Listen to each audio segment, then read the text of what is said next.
Dr. A here, and in this video we're going to be exploring an example of two-dimensional rigid body equilibrium. So let's go ahead and get started. In the given information, we're being asked to compute the external support reactions for the simply supported beam. So let's look at the figure that we're given.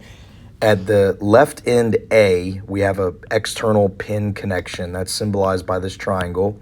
At the right end B, we have a roller connection, which is symbolized by this circle.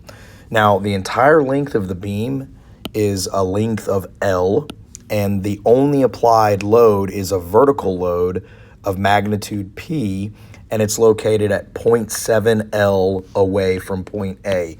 So this example exercises our ability to solve these kind of problems in a general sense or symbolically, without actual numbers for the applied load and the actual length, which is no problem. The approach we take is still the same way we would if we had numerical values. And part of my philosophy, and you might hear me say it in other videos, is if you can solve a problem in its most generic form, then it doesn't matter what form that problem will take later on. You know how to solve it. You know how to solve it generically. And that's what we're doing in this example.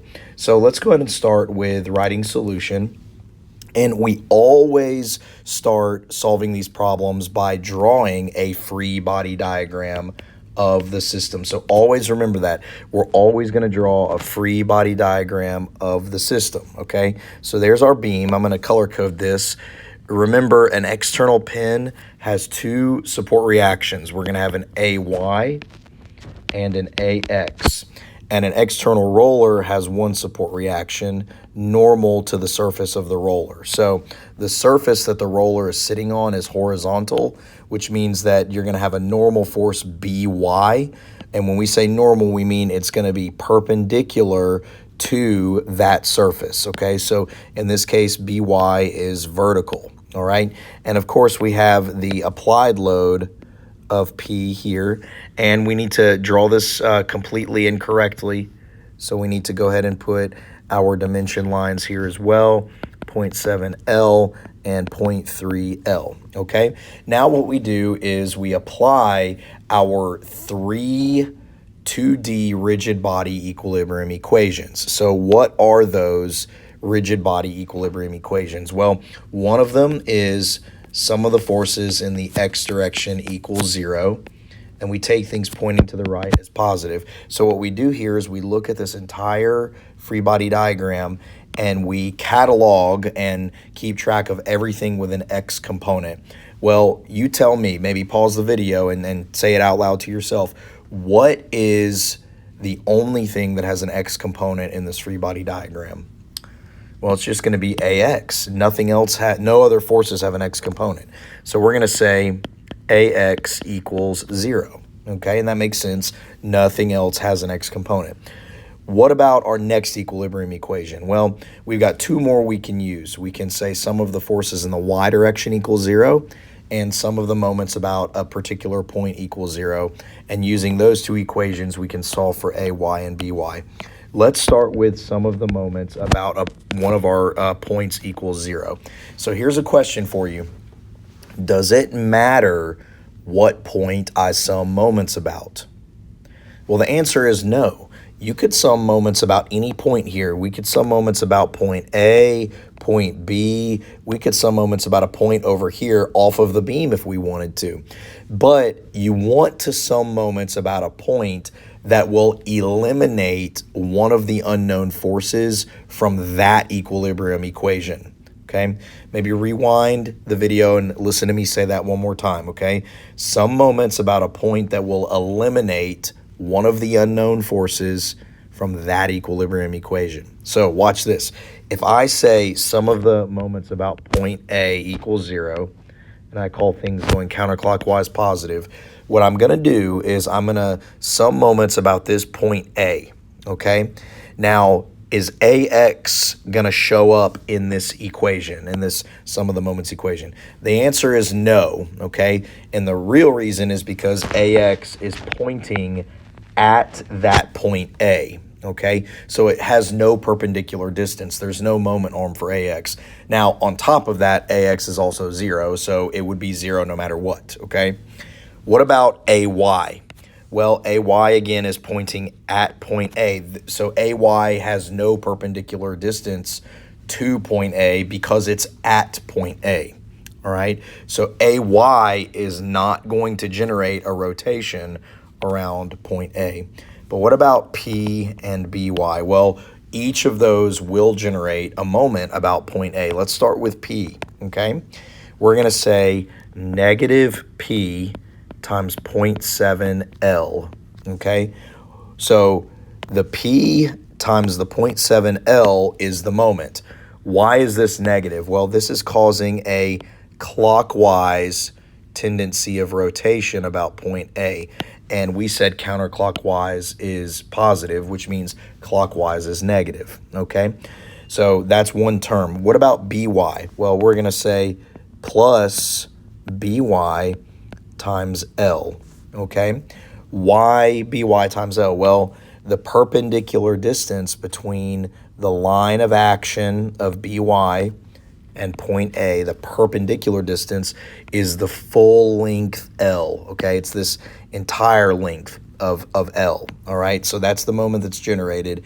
Now, why positive? Well, BY is causing a counterclockwise rotation about point A. So that's why that's going to be positive, because we said things going counterclockwise are positive. And we're going to say equals 0. And from here, we can rearrange this, okay? And if we rearrange this and solve for BY, what do we get? Well, symbolically, we'll just get BY equals 0.7 of P, okay? How do I know that? Well, again, I move this negative P times 0.7 L to the other side of the equation, so it becomes positive, and then the L's cancel from each of these terms.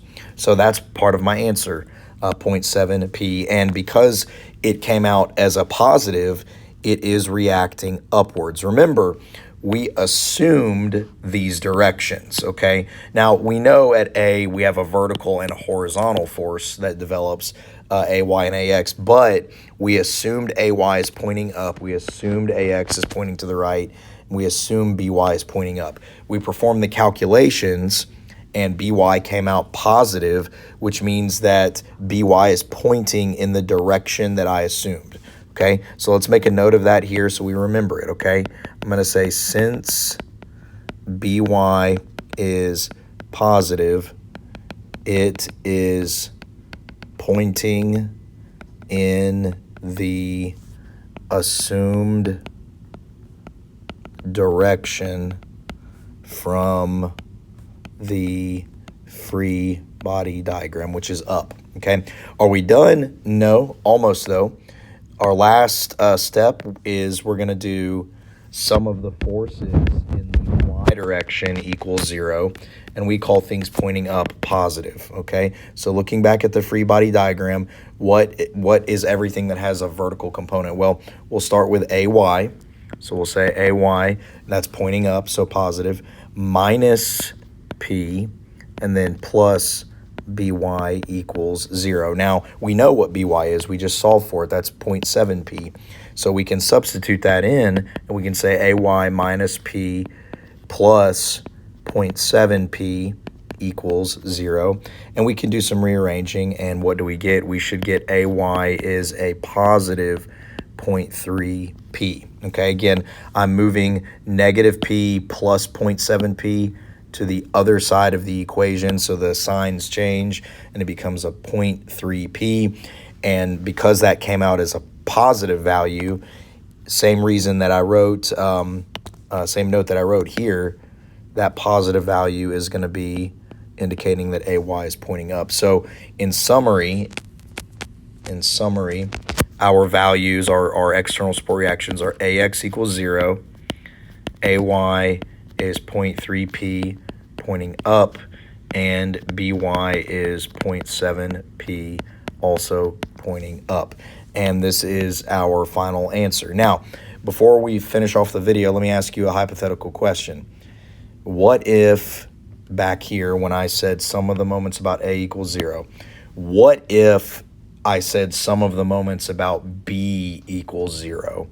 What if I summed moments about this point B on this step? What would happen? Well, if I did that, what I would solve for is actually AY at this step, okay? So again, if you sum moments about point B, then BY would not show up in that equation, and you would be solving for AY directly. Then when you moved on to some of the forces in the Y direction here, you would then solve for BY at this step, okay? And so we're going to see another example where we kind of illustrate this alternate way of summing moments, okay? So that concludes this example. Thank you for being patient with me as I record this. I'm suffering from some allergies, so I've got kind of a scratchy throat. So thanks for sticking through the video with me. Don't forget to hit like and subscribe and be on the lookout for other content like this. Thanks for watching.